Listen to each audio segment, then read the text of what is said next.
hapa. Hiyo mkono iko kwa mapua. Kama ni chunyo iende chini, kama ni kwa mapua iache, hamna kuna kitu tunataka kitu kwa mapua. Haya kuja. Zaburi 126.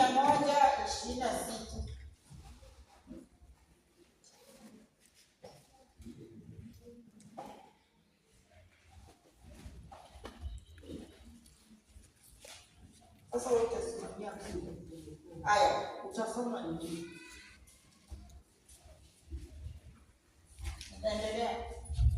Asante, tasoma kama ilivyoandikwa. Zaburi ke irigana de mirongo saba karaba kamanagambeiga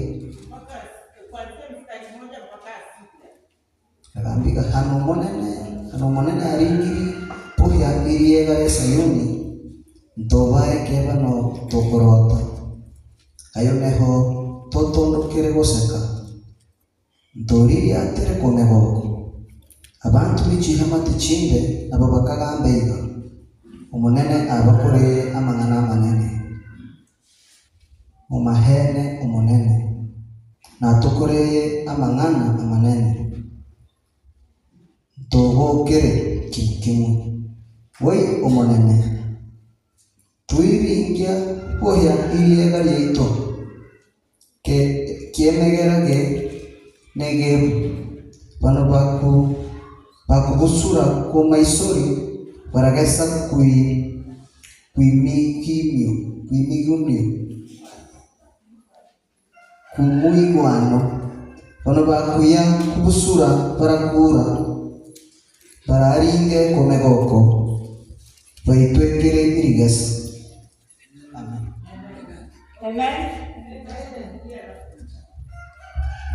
Akisomeka koleke ngomala manya sai wachuni ya limalo wachuni lemo mifako wanya sai ko joge epinge kale do Nyasaye odoko wa Sayun to ne chal no mana le to ne chal no mana le kamano kaka ne wanyiero kendo wawe gi mor bange ogendini mamoko nuwuoyo kuom waniya Ruoth Nyasaye osetimo negi gik madongo miwuoro.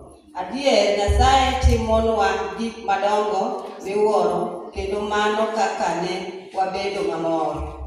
Ruoth Nyasaye chak idwokwa kendo mana kaka koth mikelo dwokwa e pi aora moseduono. Joma chuoyo kayuak biro keyo kayo cham gi ilo. Adier joma yuak koting'o kodhi biro doko e diechgi gi cham ka gimor. Amen.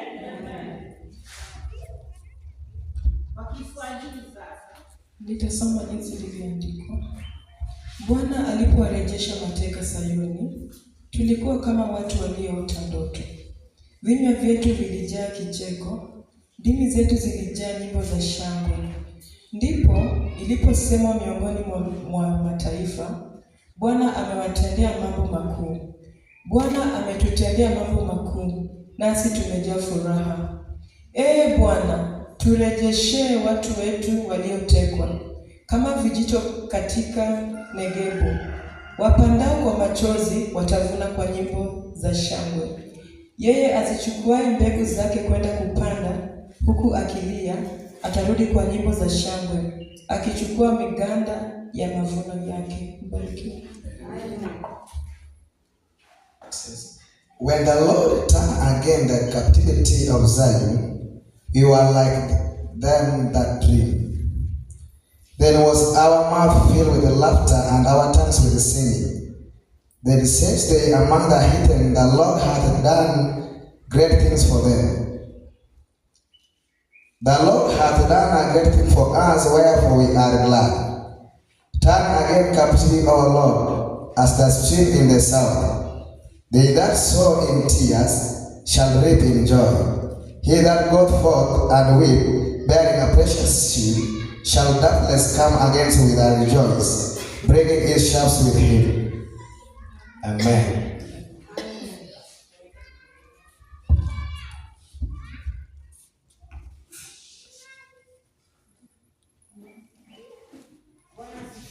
Asanteni sana kusoma mambo hayo yote.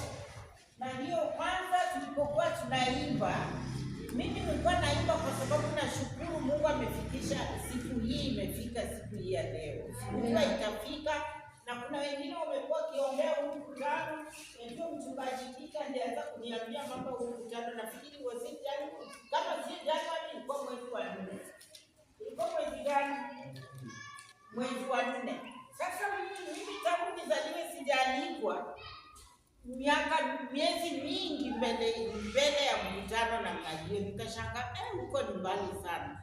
Afadhali nilikuwa mwezi wa 8, mbona mwezi wa 12 huko ni mbali sana.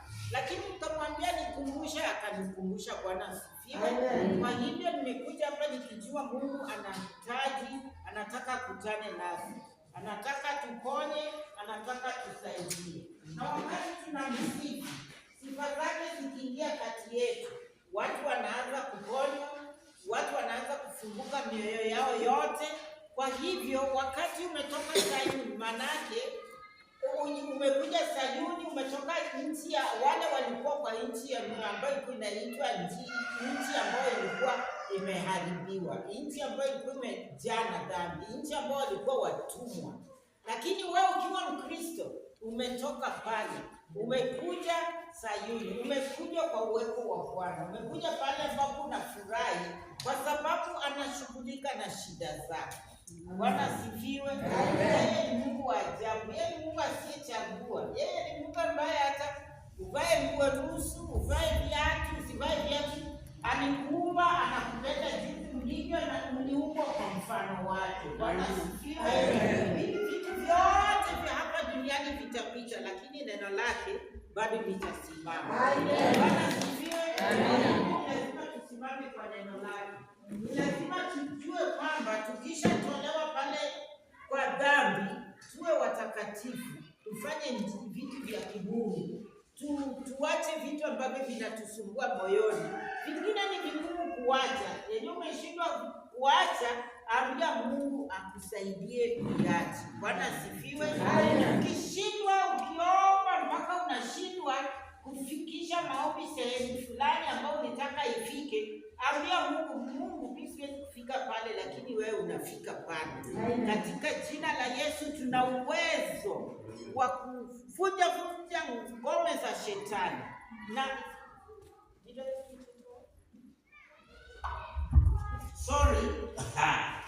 kumbe mimi nisamee, mbona mkuniambia asante sana.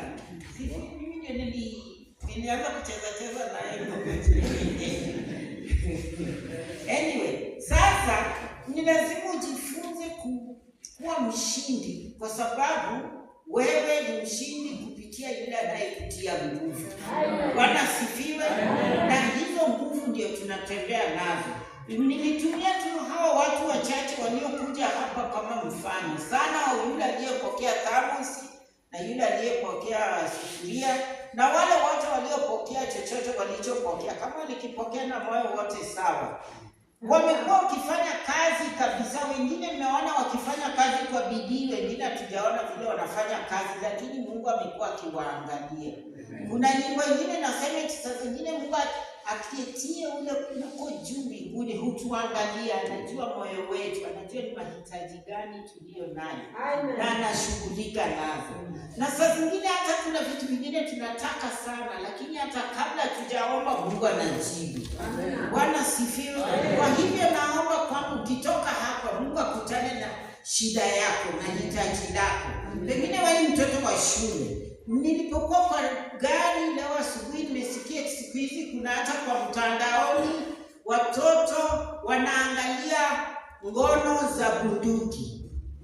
Yaani watu sijui, na mimi sijui kabisa, lakini ni lazima nyinyi watoto, ukiona mtoto mwenzako anakuonyesha picha za ngono, watu wanapigana bunduki kingono, wachana na hiyo. Hiyo ni shetani amekuja na pembe zote na kichwa yote, ashindwe katika jina la Yesu.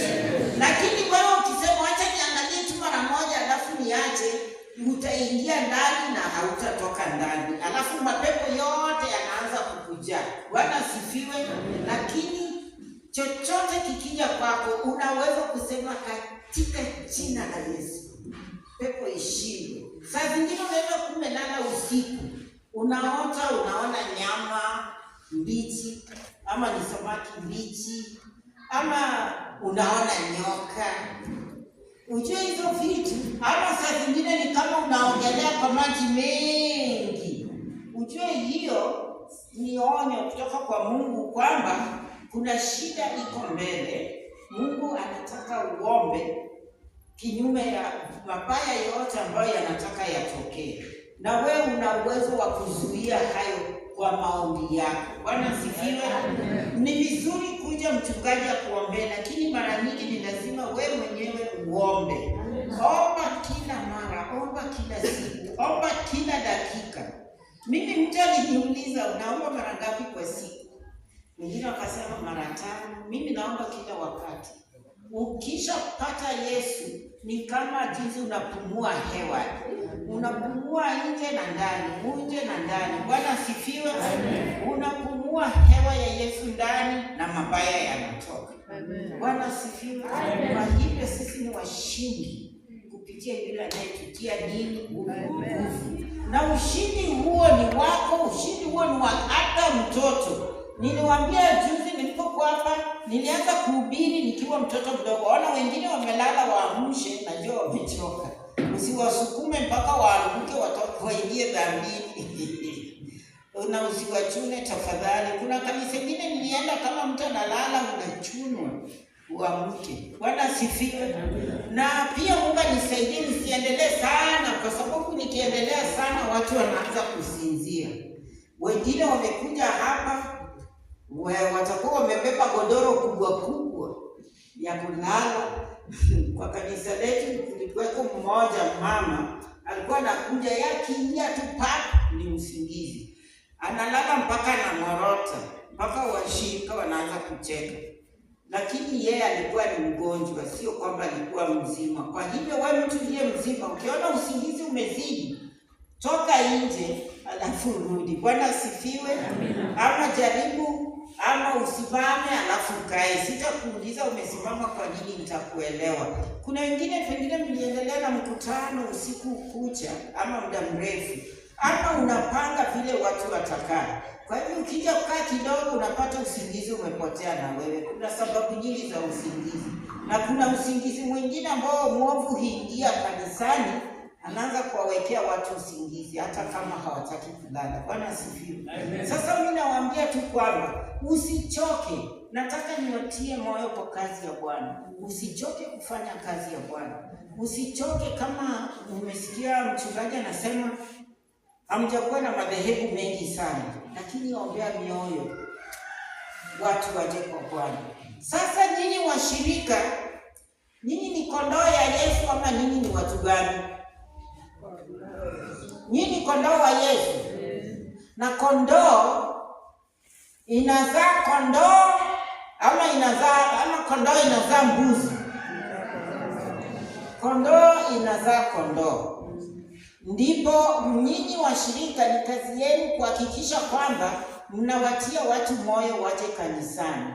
Wakija kanisani wasikie neno la Bwana, na mchungaji kazi yake ni kuchunga kondoo. Sawa? Kwa hivyo sio kazi ya mchungaji kwenda kutafuta washirika huko nje, lakini ni wewe ulete mmoja, ulete wawili, ulete 10, ulete wangapi. Hakikisha mwaka usiishe kama hujaambia mtu aingie kanisani. Bwana asifiwe. Najua kuna mwingine alikuwa na talanta tu, anaambia watu wengi wanakuja kanisani, alafu anatoka anaenda kwingine, akihama akienda kule tena watu ana ushawishi wa kuambia watu waje kanisani. Hakuna vile watu watakuja kanisani kama unapata wewe ni mlevi. No problem. Hata saa zingine wewe ni mkungu, unatukana mkamwana mpaka mkamwana na kuangalia anashangaa kujibu una matusi ama nyamaza. Bwana asifiwe. Lakini wewe mkamwana usijaribu, usimuinulie woko wako, ama mama mkwe kidole ama baba mkwe. Na sisi wote lazima tuwaheshimu hata viongozi wetu, tusiwainulie mikono kwa sababu hao ndio baba zetu wa kiroho. Bwana asifiwe. Kwa hivyo nataka tupunguze usingizi kidogo. Naomba niwe na watu 8 hapa. Mama mmoja akuje, kama ulikuwa hujakuja hapa mbele. Na usinikazie sana, nitakuleta kama hutaki kuja. Njoo. Mama njoo. Alafu baba wewe njoo. Alafu nataka kijana ambaye alikuwa hajakuja hapa mbele, hajaimba akuje. Ni nani? Haya, kuja.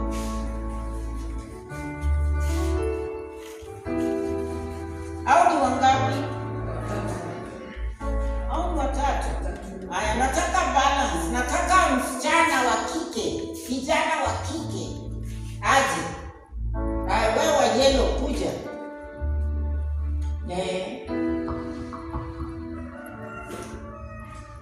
Alafu bado nahitaji watu 4. Mama mkubwa ambaye anaweza kutembea kuja hapo. Kama unaweza kutembea njoo.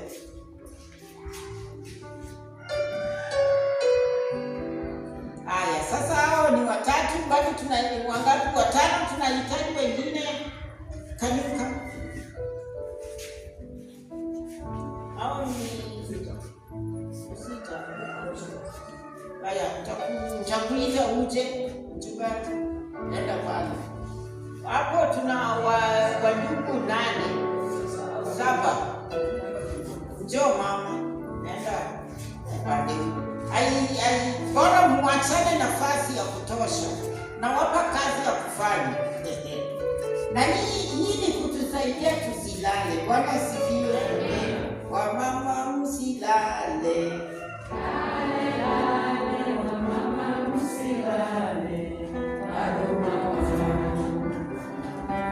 Sio mapambano na wababa msilale.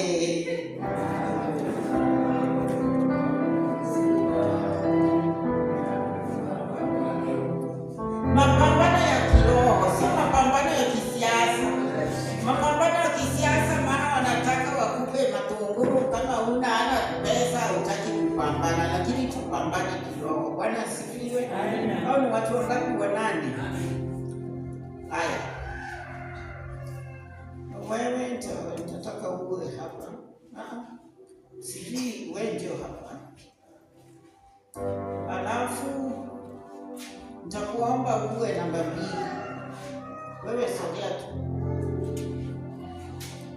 Nakuomba uwe namba 2. Huyu ni namba 1, wewe ni namba 2. Mwachane nafasi kabisa. Lakini wewe utafanya sijui uwe namba 3. Uwe namba 3 kwa ajili una viatu. Bwana tafuta. Alafu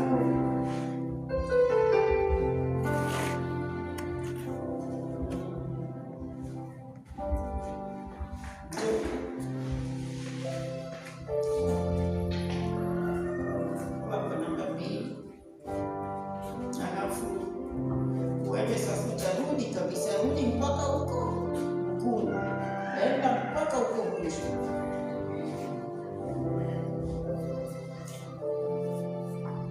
Kila mtu mtampa kitu cha kufanya.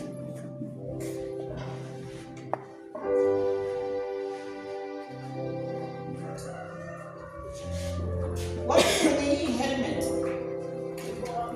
Lakini kama wacha huyu ni sawa, huyu haifai. Unaweza kuivaa. Lakini utavaa nikikwambia sawa. Okay. Alafu wewe utakuwa mshikile bana. Naweza kufanya. Usogea kabisa. Na usikate na bana.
tunatumia kama mfano. Bwana asifiwe. Amina. Na hii ni kutufundisha kwamba kila mara shetani lazima tuwe chonjo. Uwe mtoto, uwe mtu mkubwa, lazima uwe chonjo. Shetani atapita kwa njia ambayo anajua atakupata. Lakini Mungu anasema shetani ni kama simba anayenguruma huku na huku, na anatafuta nini? Mtu wa kuharibu. Na akishapata njia ya kukuharibu, akisha kukupata wewe mtu anataka kuharibu, akishapata wewe sasa anatafuta njia ya kutumia. Bwana sifiwe. Lakini tufunge mshipi, umesikia, ambao ni neno la Bwana. Na watu wa kiume wengi, hata walioko hapa, utapata wengi wao wamefunga mshipi, sivyo? Kwa suruali yao. Wasipofunga italegea, inaweza kuonyesha tabia mbaya. Na saa zingine wamama ni mshipi ama hiki wanafunga kwa kiuno, sivyo? Leso, sivyo? Ya kuonyesha heshima. Na pia wewe kama ni Mkristo lazima uvae nguo za kiheshima. Usivae nguo ambazo watu wakiangalia miguu yako ni mashetani tu ndio wanaona wamerusharusha makichwa na pembe. Na alafu unasababisha majaribu kwa watu. Bwana sifiwe. Uvae na uwe mtu ambao mtu akiona huyu kweli ni Mkristo, anaona Kristo ndani yako, si anaona mashetani na usherati na wizi na uongo na vitu hivyo vyote ambavyo Mungu amekataa tusiwe nazo. Bwana sifiwe. Sasa natumia tu hii kama mfano. Alafu pia Biblia inasema kwamba neno la Bwana, yaani neno la Bwana ni ndio kama mshipi ambao unafungwa kwa kiuno, inakaa vizuri. Na tena neno la Bwana inakaa kama diri, wengine wanasema diri, sijui kuita vizuri, lakini ni chuma ambao wazungu wanaita breastplate. Ukienda kwa vita, mtu akijaribu, ingine huwa anasikia, ingine nakaa mbele, ingine nakaa nyuma. Mtu aliyejaribu kukupiga inagonga kwa chuma, na chuma ni inaweza kuharibika, lakini haitakufikia moyoni. Bwana sifiwe. Tunahitaji kuweka neno la Bwana namna hiyo moyoni. Sasa wewe nataka utembea haraka mpaka ukupige kona urudi mpaka hapa, kukumbusha watu wavae mshipi ambao ni neno la Bwana. Na wewe hii utembea ukiwa kwa kifua hivi round, alafu huji tena usimame hapa. Hiyo ni chuma ambayo lazima uweke hapa, maneno yakipita usije ukaumia moyoni mwako.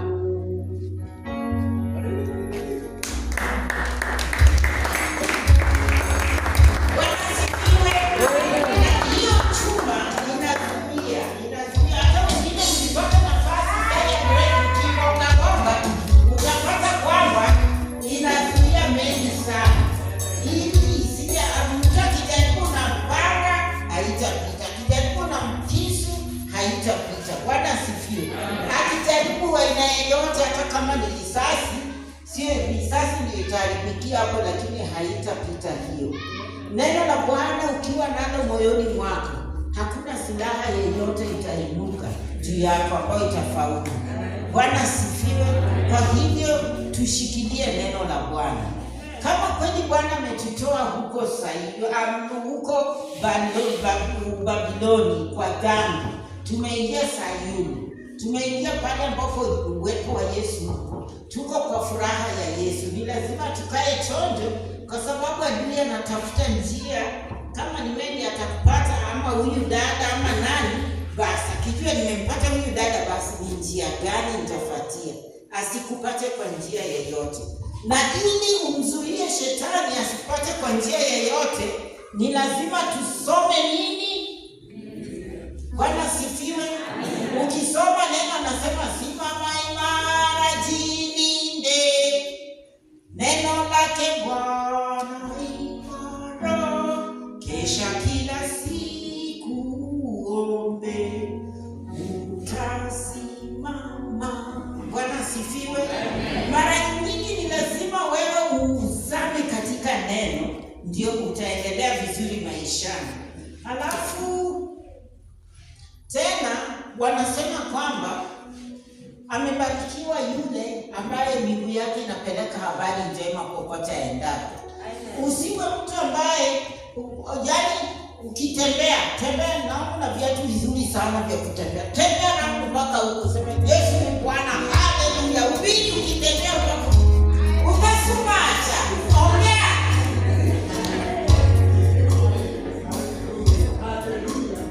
Yesu ni Bwana. Bwana sifiwe. Uwe mtu ambaye unabeba habari njema. Pale ambapo pana matanga usifike pale mjue ni kwa sababu hakufanya nini hii. Unaona sasa hii inafanyika.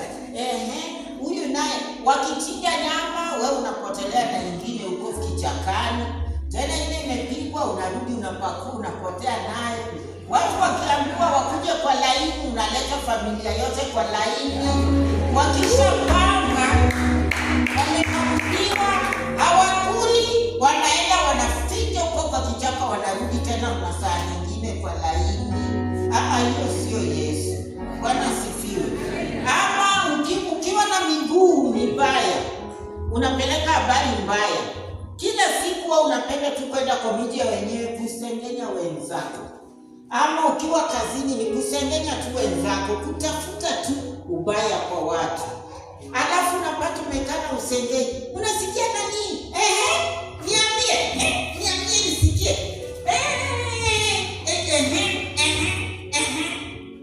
Nini? Tusi kweli. Hata ukimtusi vizuri ungemwongezea mengine mazito. Hapana. Uwe mtu ambaye unapeleka habari njema. Bwana asifiwe. Hata pakiwa huyo mtu ndio amekosewa kabisa, usimtie moyo, usimtie moto. Wewe ujaribu kuwa mtu ambaye unaleta amani kati ya watu. Bwana asifiwe. Uwe mtu ambaye mtaki kuona naona mtu wa Bwana ndio anakuja kuniombea. Anajua aliniombea. Bwana asifiwe. Usiwe mtu ambaye ukionekana huko nasema umeshapewa jina kitamba usengeni ndio huyo. Ama saa zingine ukiwagundua uko karibu sana unaona watu wanarushana macho hivi. Isiwe namna hiyo. Uwe mtu ambaye uko unatembea kwa mwanga. Tukitembea kwa mwanga wanasema tunatembea kwa mwangaza. Twatembea kwa mwangaza. Twatembea kwa mwangaza. Twatembea kwa mwangaza wa Yesu. Bwana asifiwe.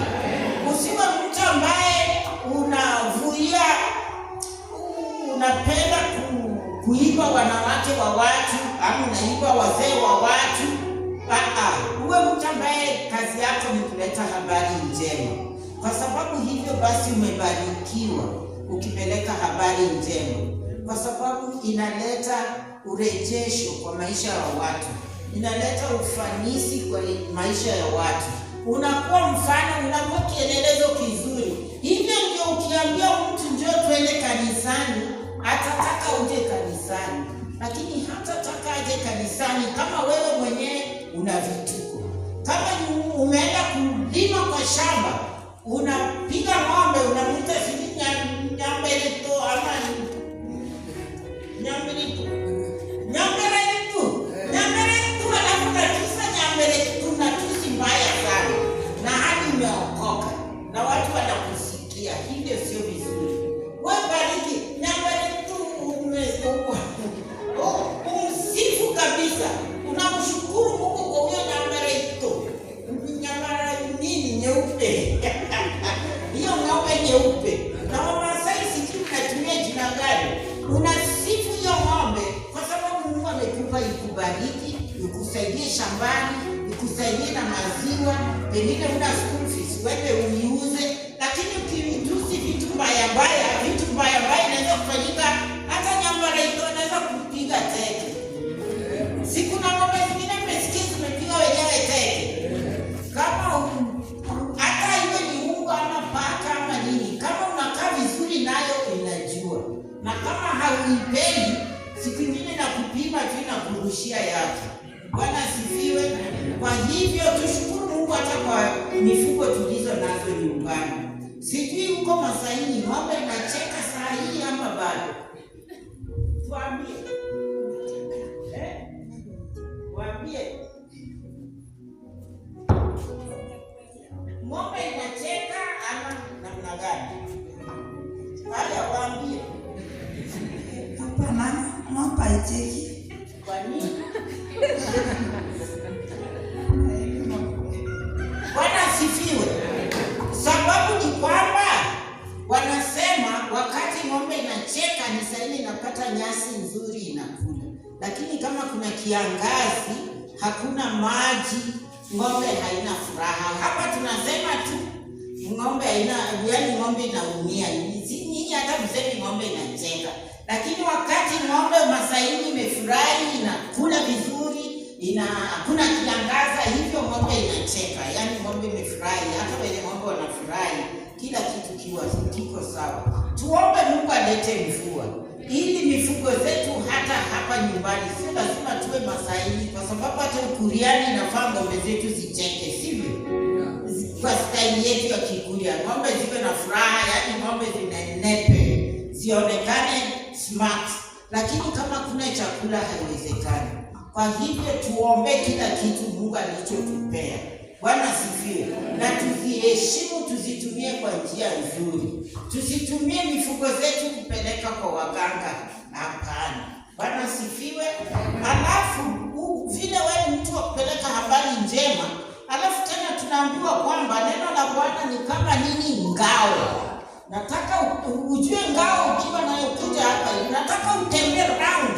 Ukikinga unakinga hapa, ukifikiria duwe na kuja upande huu kwa masikio kinga, kama ni mdomo kinga, kama ni hapa chini kinga, kama ni mguu kinga, ukienda haraka haraka. Usiwe mregevu. Shetani muangalia kama wewe ni mregevu, anakuja na kuvunja na kuumiza. Haya, uwe mshindi kabisa, enda na ushindi round mpaka ukuje. Bwana asifiwe. Neno la Bwana ni ngao. Haya, usicheke, ukicheka na shetani atakumaliza. Haya, kinga chini, kinga kila sehemu. Naomba Bwana asifiwe. Sisi kama Wakristo lazima tukinge mwili wetu, kila sehemu ya mwili wetu. Ona, usifanye tu hivi, shetani atajua wewe yako ni hapa, atakuja huku chini. Unakinga kila sehemu, unakuwa sharp, unakuwa alert. Nani atakusaidia? Haya, njoo.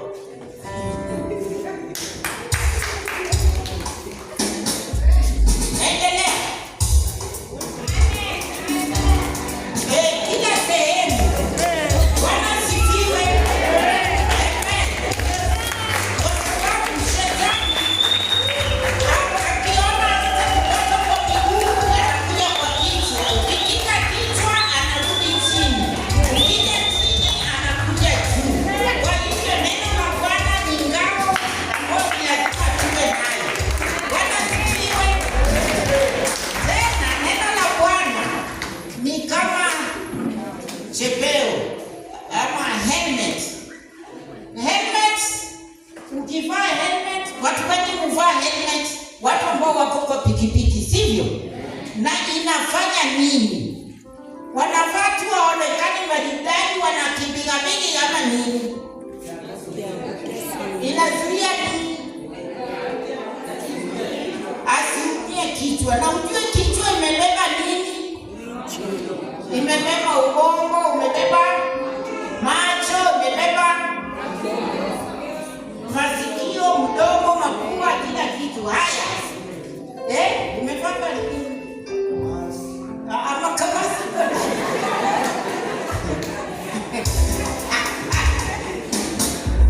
helmet haikiki makamasi. Makamasi kiwe na homa, unatafuta kitambaa. Lakini kwa helmet imefinya makamasi kwa ndani ya mapua. Bwana asifiwe. Sasa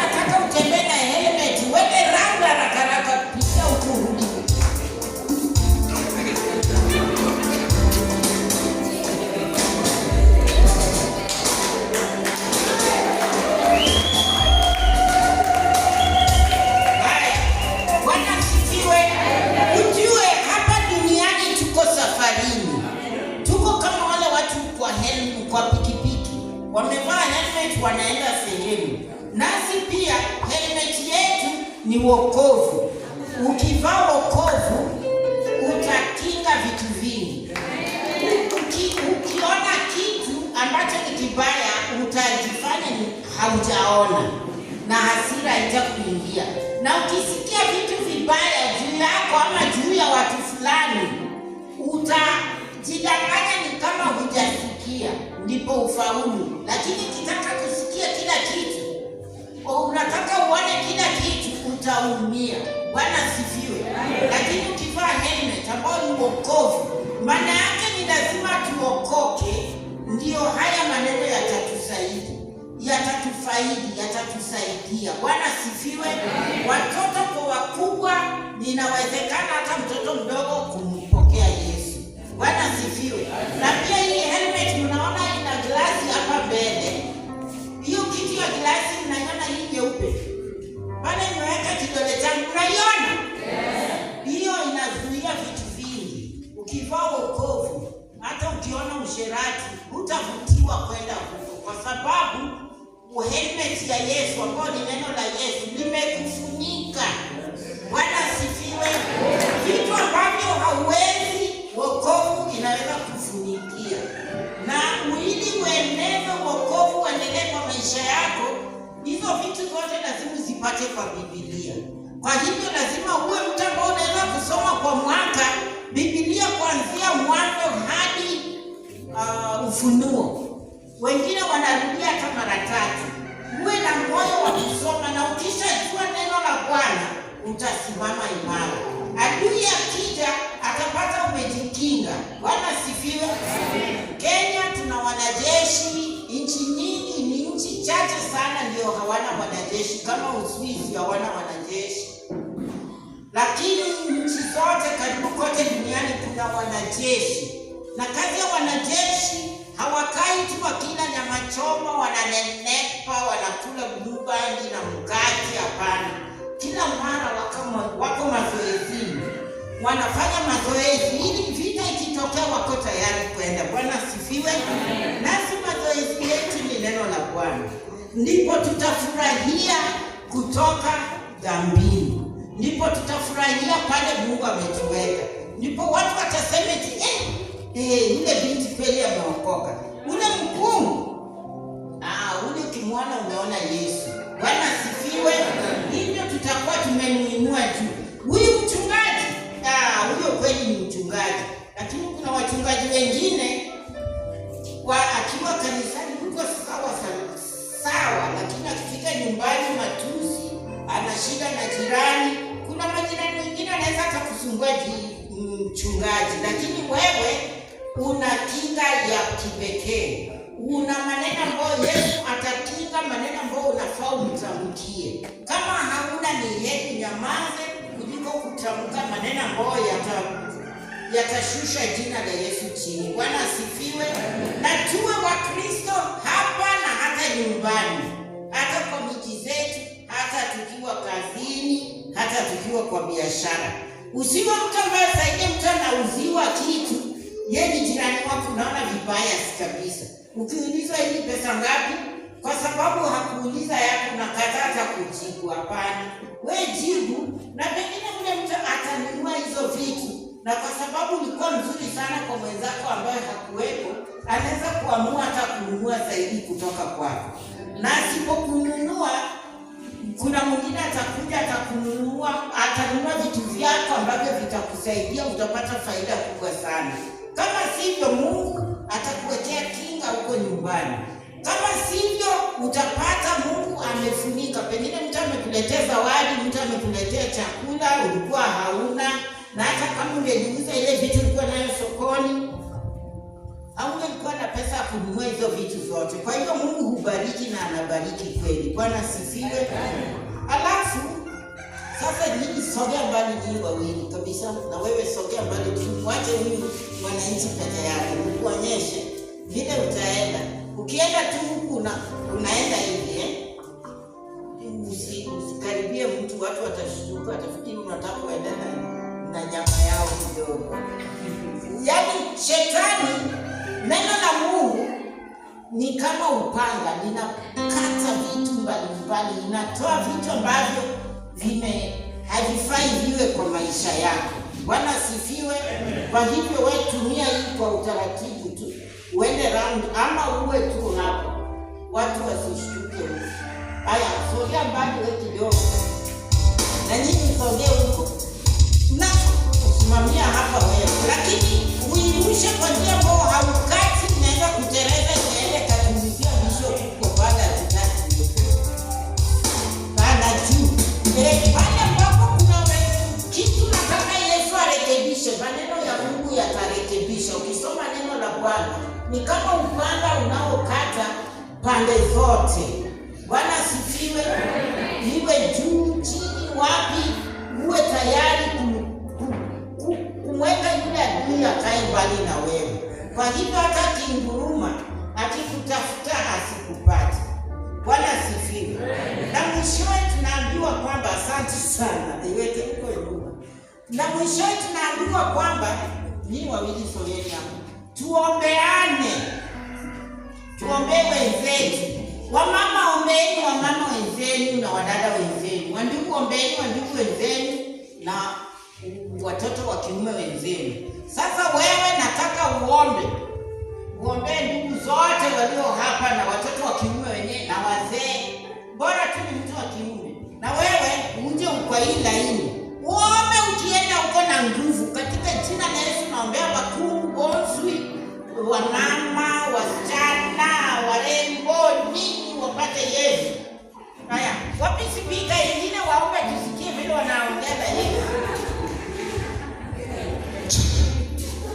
Uende unaona. Wewe uende upige kona uje hivi na wewe uende upige kona uje namna hii. Alafu narudi nasimama pale mlikuwa sawa? Haya, anza. Twende kazi. Baba Mungu, Mungu wa mbingu na nchi, Mungu wa huruma, Mungu wa upendo, Mungu wa amani. Wakati huu niko hapa Baba, nikiongea na mama kama mimi, baba yangu, vijana na mama, wako wetu wote neema, hebu angalia nyuma yao, wakiuze wa kufahamu, Bwana, simama pamoja nao, Mungu watie nguvu kwa kila jambo, Mungu waonekanie katika jina la Yesu Kristo. Zuia mipango yote ya adui dhidi yao, zuia nguvu zote za giza juu yao, ondoa nguvu zote za maasi ndani yao. Mungu wafungue, waponye, waokoe, waonekanie kwa kila jambo katika jina la Yesu Kristo. Leta uponyaji, leta amani ndani ya mioyo ya vijana na wasichana wetu. Ubarikiwe na upewe heshima, maana ni wewe Mungu.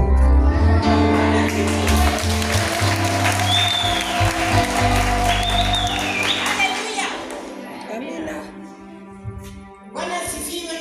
Sasa tumemaliza, na kabla hatujaenda nataka muandike kitabu cha Efeso 6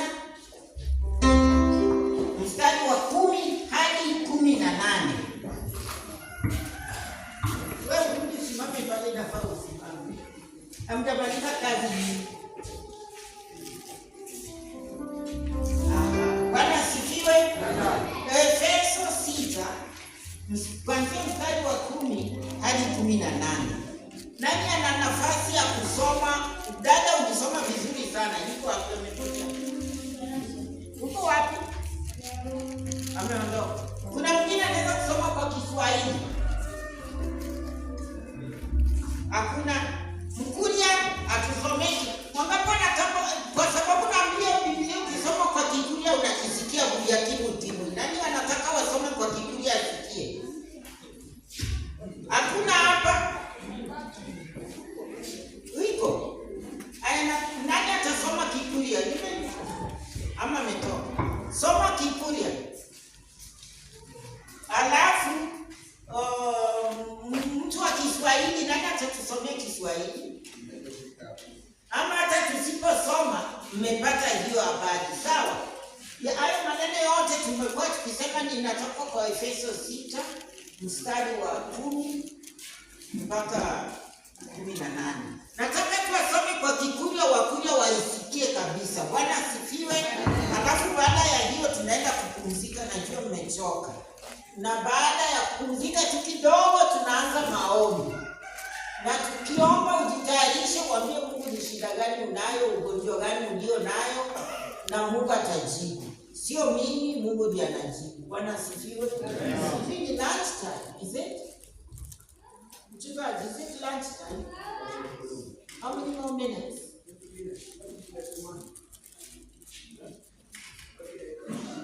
Okay, sawa. 20 minutes, I'll try Mungu anisaidie muda mfupi. Haya, soma. Nani anasoma Kikuyu? Umeipata? Imepotea? Nikusaidie. Waefeso 6.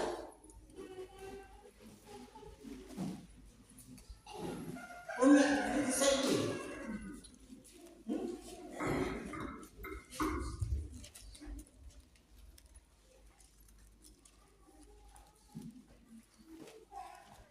Soma kwa Kijaluo. Ama yule Mjaluo yuko. Haya. Msichoke jameni, haya mambo yatawasaidia. Amina. Mpaka 18. Kama mniache tu tuandike alafu mtasoma nyumbani. Mnataka gani? Mnataka isome? Haya, sawa. Efeso 6 mstari ule wa kwanza. Hapana. 10 hadi 18. Nasema kwamba hakurwa muganayi chinguru kumonene umuturia kugotora koe wibohe ibyugi bino enokwi akobaha kuringa mukorane na eseri imbebe y'ebisambo kugira irihiryeto turigwitana n'abantu hai etatiga eregwitana na ichi irise irichesi irinyango re ekebara kekebokoro gwitana turi n'abagambi abanene na monyanguru bano bakobaha ekebara keno kigisunte kohayo bono ibohera ibyugi bienokwe kori hano inkaga era yaba mokerana na irihi ry'umubisa na hano muritana kuhika amasera mutigara mugomere kohayo mwiseni ubuhene ube kiu muchibi kumikurukuru vyenyu uburonge bubekia akaguba kigikuba na egorio ya kurundia igichirate kyomorembe ebeki ibirato kumagoro gaini na bokeraga yogonswi ubukumya bugenderi kuba kinguba kumaboko gaini kori mubaturi kurimya imigwi y'umoro y'irisambo imukya ubwiturya bube engosira y'icyuma nengana yenokwe ebe inchonge eno moko habo na korohorero mosasame kwisoronso. Bwana sifiwe. Amen. Malizia ikini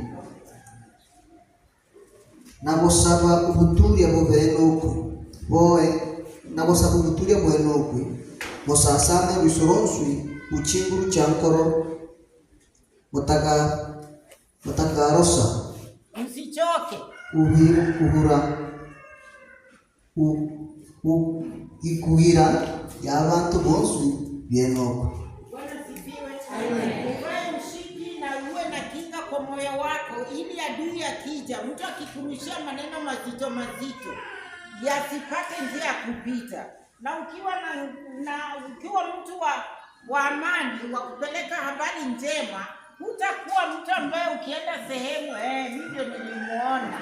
ndio wacha sasa ndio niende niwaambie ndio wamfunze tabia. Hapana, huo mtu ambaye unaleta amani. Bwana asifiwe.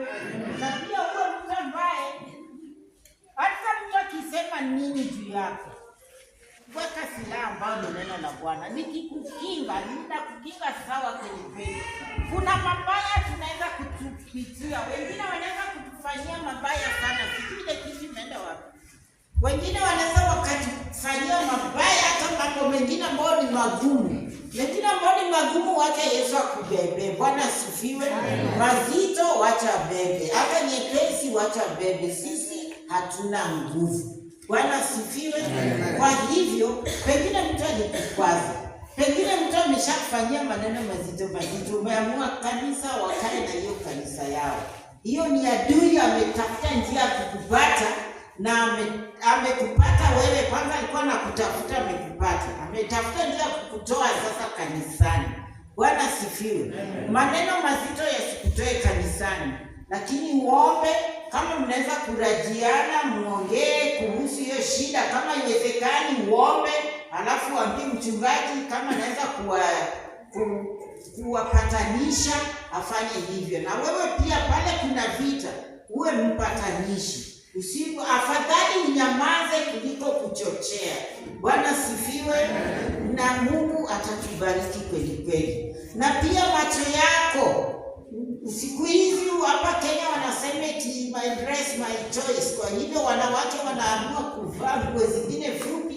Hata unaona huyu alikuwa akivaa nguo ndefu, lakini amekuja upande wetu huko sasa anaivaa fupi kweli. Hiyo ni kukuwekea mashetani machoni ili utoke uingie dhambini. Kwa hivyo shetani ashinde katika jina la Yesu. Ukiona vitu kama hiyo, urushe macho yako mbali na uikemee kwa moyo wako. Bwana sifiwe. Na haitakupata. Bwana sifiwe. Usiwe mtu ambaye wewe wanawake, yaani bwana wa wenzako ndio unataka, hutaki kukaa na mzee wako. Hiyo ni shetani mchafu na ashinde. Ujue hiyo haitoki kwa Mungu, hii inatoka kwa adui. Alafu wengine unapata ni wazee, badala ya kurembesha mke wake. Mwingine hivi karibuni niliona yeye ni mtu ambaye anaenda kanisani.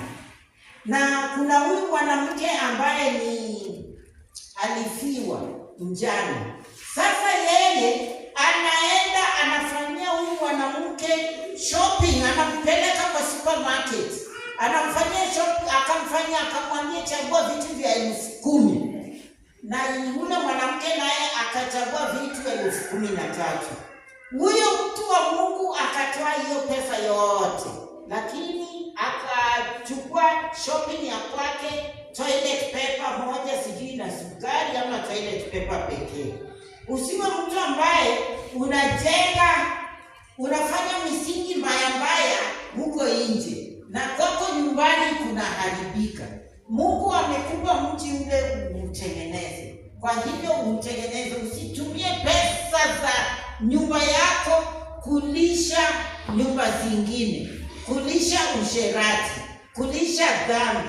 Lakini tutumie hizo pesa, heri tuzilete kwa nyumba ya Bwana, na watu wa Bwana watatamka baraka, na baraka zitaenda mbele yako, zitakuzingira na zitabaki nyuma. Bwana sifiwe.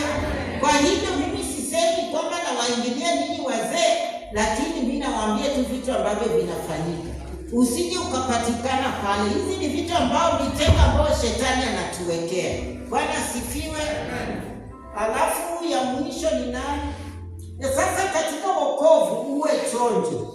Waangalie mtu asikuumize na maneno. Na kama ni mazito huwezi kumsamehe, waambie Mungu, hii nayo nimeshindwa, Mungu itoe kwa moyo wangu. Bwana sifiwe. Kwa sababu kama wewe ni kama mimi, kuna watu wengine wameshatufanyia mabaya hata tutaki kuongea nao tena. Bwana sifiwe. Lakini tunamwachia Yesu. Yeye ndio analipisha kisasi, sio sisi. Na hata muda ukienda unapata watu kama hao, kama wapotezi maisha, wanapoteza mali, wana vitu haviwaendei vizuri. Lakini wewe kanisa zingine pia makumu yanaweza kusaidia upeperushwe, Mungu akurushe kwa baraka zingine. akuweke kwa viwango vingine ambao haukutarajia. Bwana asifiwe. Kwa sababu Mungu hapungukiwi. Binadamu anaweza kupungukiwa, binadamu anaweza kuona hata wivu na ulicho nacho. Pengine ni nguo, pengine ni kanyumba kengine umejengewa hapo. Eti sikiza na anajilinga eti sikiza na nyumba ya taili. Hata sisi tutakuwa tunayo. Kama na hiyo nyumba ya vigae, sifu Bwana na yeye. Na wewe wakati wako ukifika, Mungu atakubariki. Bwana sifiwe. Kwa hivyo nafikiri ni lazima nikomee hapo na tusisahau kuombeana. Bwana sifiwe. Tuombeni, sio tu shida yangu ndio nakuja nayo kanisani na lazimisha watu waniombee na mimi siombei wenzangu. Lazima tubebeane mzigo. Bwana sifiwe. Lazima tukirekebishana tena turekebishane kwa upole. Mungu awabariki. Mkae chini na nyinyi wote pia Mungu awabariki sana. Bwana sifiwe. Nafikiri pia umeisha. Naomba tusimame, nataka tuombe. Na shida yeyote, ambia Mungu hiyo shida. Kama ni mgonjwa, shika pale unasikia wewe ni mgonjwa. Kama huwezi kusimama sana kwa wale wazee ama mtu mgonjwa ama pengine umebeba mtoto huwezi kusimama, usijilazimishe. Bwana sifiwe. Mungu anakusikia kama umekaa, Mungu anakusikia kama umesimama, Mungu anakutana na shida yako. Pengine ni shida ya kuwa shuleni, pengine ni shida ya kutafuta mke, pengine ni shida ya kutafuta mtoto. Mungu alikuwa ananionyesha kuna watu 2, 3 hivi ambao wamekuwa wakiomba muda mrefu wapate mtoto na hawajapata. Mimi nimeshashuhudia Mungu akipea wanawake watoto. Kwa hivyo wewe ni imani yako, ushike tumbo yako, umwambie Mungu unaomba mtoto. Na huyo mtoto akizaliwa uahidi Mungu atafanya kazi ya Mungu. Si eti ataenda kwa kufanya magendo ama afanye vitu ambavyo haifai. Hapana, awe ni mtoto ambaye atakuwa anafanya kazi ya Bwana. Bwana asifiwe. Ama pengine umekuwa kila mara ukishika mimba inatoka. Tunafukuza hizo pepo zote zishinde. Bwana asifiwe. Pengine ni sikio lako linauma, pengine ni tumbo, sijui ni kitu gani. Kitu naomba tu, kama ni macho, weka mkono wako kwa jicho inayokuuma. Popote, kama ni kichwa, kwa sababu hatuna muda wa kuombea kila mtu binafsi. Muda umefika, njaa inauma wananchi. Wananchi wanataka waende kwa Ndagera. Imepikwa kutoka Masaini na supu tamu sana naamini. Bwana asifiwe. Kwa hivyo nataka kila mtu ushike mahali ambapo unasikia unaumwa. Kama ni kichwa, kama ni tumbo. Na Yesu yeye anaponya kila aina ya magonjwa. Kwa hivyo mimi nitamuomba kwamba aguze pale umeguza. Akutane na mashida zako. Na akikufanyia vizuri, akijibu maombi yako, rudisha ushuhuda kanisani. Na ikifika kwa mchungaji, najua wataniambia vile Mungu amekujibu. Bwana asifiwe. Atakutendea na usichoke. Na kila wakati, hata ukiomba, saa zingine unaweza kuomba huko kwa ndoto, unapata unajaribu kuomba na kitu inakunyonga, inakuzia usiombe, lakini ng'ang'ana tu sema katika jina la Yesu. Bwana asifiwe. Kwa sababu tuna vita, tunapigana na vita. Wewe unakuja hapa kanisani na usiku wengine wanakuendea kwa waganga.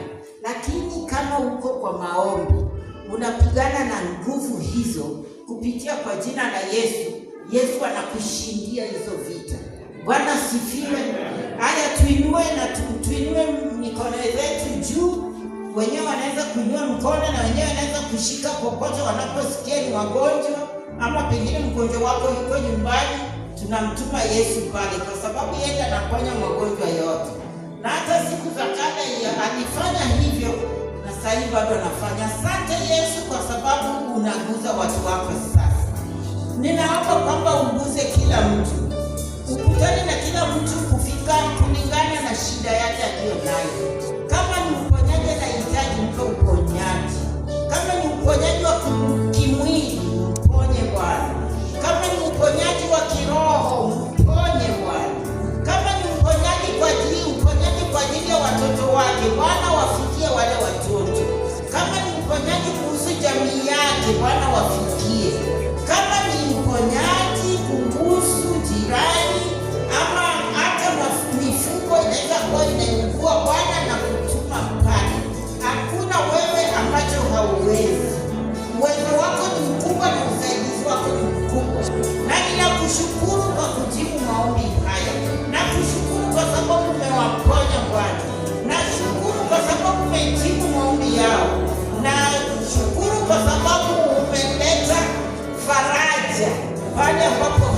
the